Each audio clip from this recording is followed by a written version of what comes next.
नमस्कार साथियों, मैं हूं अजीत सिंह राजपूत और आप देख रहे हो सुनो नाव यूट्यूब चैनल। एक नारा, जय हिंद जय ईरान, अचानक सोशल मीडिया से लेकर न्यूज चैनलों तक छा गया। कुछ लोग हैरान थे, अरे ये क्या हुआ, ईरान ने अचानक भारत को जय हिंद क्यों बोल दिया। तो कई लोग इस बात को लेकर गर्व महसूस कर रहे थे, मगर दोस्तों इसके पीछे जो गहरी कहानी है वो सिर्फ कूटनीति या मीडिया तक सीमित नहीं है, बल्कि ऑनलाइन जंग, सर्वे, भविष्य के खतरे और भारत की छवि तक जाती है। इसलिए दोस्तों इस वीडियो के अंदर हम इस पूरे मामले को पूरी गहराई से और सरल भाषा में समझेंगे। तो चलिए शुरू करते हैं। दोस्तों जैसा कि आप लोगों को भी पता होगा, कुछ हफ्ते पहले ईरान और इसराइल के बीच में तनाव काफी ज्यादा बढ़ गया था।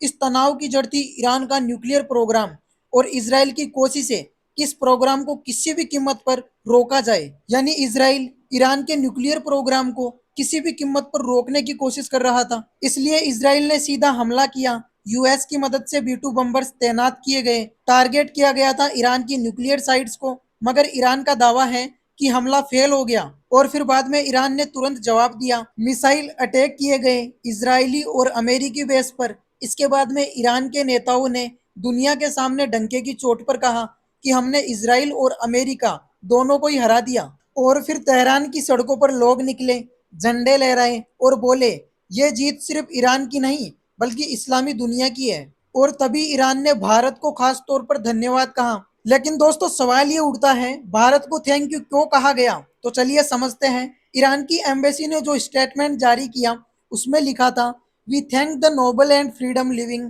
People of India. अब दोस्तों यहाँ पर सोचने वाली बात यह है, आखिर भारत ने क्या किया। कोई सैनिक नहीं भेजा, कोई हथियार नहीं दिया, कोई ऑफिशियली स्टेटमेंट तक नहीं आया, फिर भी थैंक यू क्यों। तो इसका जवाब है सोशल मीडिया। दोस्तों सोशल मीडिया एक ऐसी चीज है जो छोटी सी बात का बतंगड़ बना सकती है। क्योंकि दोस्तों आज की जंग सिर्फ टैंक और मिसाइलों के बेस पर नहीं लड़ी जाती, बल्कि इंटरनेट और सोशल मीडिया ही आज का युद्ध मैदान बन चुका है। इसे कहा जाता है information warfare. Twitter, Facebook, YouTube पर लाखों करोड़ों लोग हैं। हर देश अपने पक्ष में माहौल बनाने की कोशिश करता है। हैशटैग ट्रेंड करवाए जाते हैं, बयान शेयर करवाए जाते हैं, इमेजेस, वीडियोस वायरल करवाई जाती हैं। और दोस्तों यहाँ पर ईरान और इसराइल दोनों ही भारत को एक डिजिटल बैटलफील्ड की तरह देख रहे हैं। लेकिन क्यों? क्योंकि भारत में इंटरनेट यूजर्स की संख्या 80 करोड़ से ज्यादा है। और अगर इतने बड़े देश की सोशल मीडिया जनता किसी एक पक्ष को सपोर्ट करने लगे तो दुनिया की राय बदल सकती है। अब दोस्तों भारत में भी दो तरह के रुझान देखने को मिले हैं। कुछ लोग इसराइल के साथ हैं क्योंकि वो आतंकवाद के खिलाफ सख्त हैं, और वही कुछ लोग ईरान के साथ हैं क्योंकि वो अमेरिका और इसराइल उन दोनों की दादागिरी का विरोध करते हैं। फिर ईरान ने बाद में देखा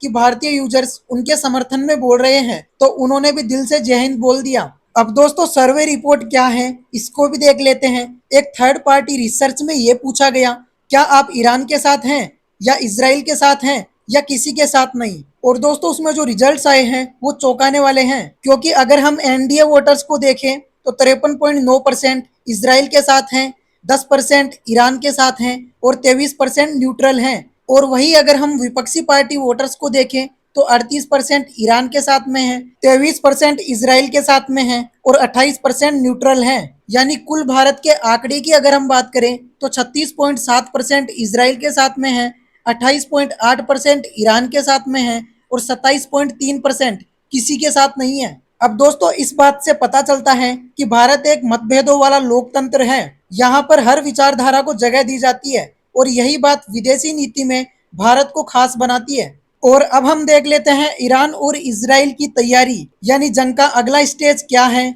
फिलहाल सीज फायर की घोषणा की गई है, मगर यह बहुत कमजोर है कि सीज फायर हो जाएगा। ईरान के उपराष्ट्रपति खुद कह चुके हैं हमारी न्यूक्लियर साइट्स को नुकसान नहीं हुआ, मतलब वो प्रोग्राम जारी रह सकता है। और यूएस की मीडिया रिपोर्ट्स कहती है बी 2 बम्बर्स के हमले विफल रहे। इसराइल का दावा है हम नहीं रुकेंगे। और इस बात को लेकर ईरान भी ये बोल रहा है अगर हमला हुआ तो जवाब बहुत तेज होगा। तो दोस्तों इस बात को लेकर सवाल ये उठता है, क्या अगली बार युद्ध अनकंट्रोल होगा। और एक सवाल ये भी उठता है, क्या भारत पर इसका असर पड़ेगा।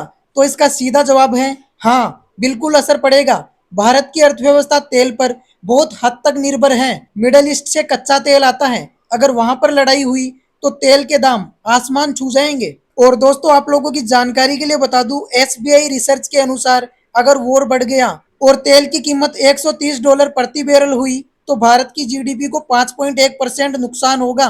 महंगाई बढ़ेगी, पेट्रोल डीजल महंगा होगा, स्टॉक मार्केट गिरेगा, कंपनियां नई भर्तियां रोकेगी, जॉब लॉस बढ़ सकता है। इसलिए भारत को बहुत ही सावधानी से इस वॉर में बैलेंस बनाना होगा। इसलिए दोस्तों, ईरान और इसराइल की जंग सिर्फ दो देश की लड़ाई नहीं है, बल्कि ये एक सदी की सबसे पेचीदा भौगोलिक जंग बन चुकी है और भारत इसमें एक बहुत ही अहम रोल निभा रहा है, न सिर्फ अपनी विदेशी नीति से, बल्कि अपने नागरिकों के सोशल मीडिया की मौजूदगी से भी। इसलिए दोस्तों, आपकी राय, आपकी पोस्ट और आपका सपोर्ट एक देश की छवि बना भी सकता है और बिगाड़ भी सकता है। इसलिए बहुत ज्यादा सोच समझकर बोलना चाहिए। और हाँ, कमेंट्स करके जरूर बताना कि इस बारे में आप क्या सोचते हैं और आप किस देश को ज्यादा सपोर्ट कर रहे हो, ईरान को या इसराइल को, या किसी भी देश को सपोर्ट नहीं कर रहे। और हाँ, अगर आपको वीडियो थोड़ा सा भी अच्छा लगा, थोड़ा सा भी इंफॉर्मेटिव लगा, तो वीडियो को लाइक, शेयर और चैनल को सब्सक्राइब जरूर कर देना।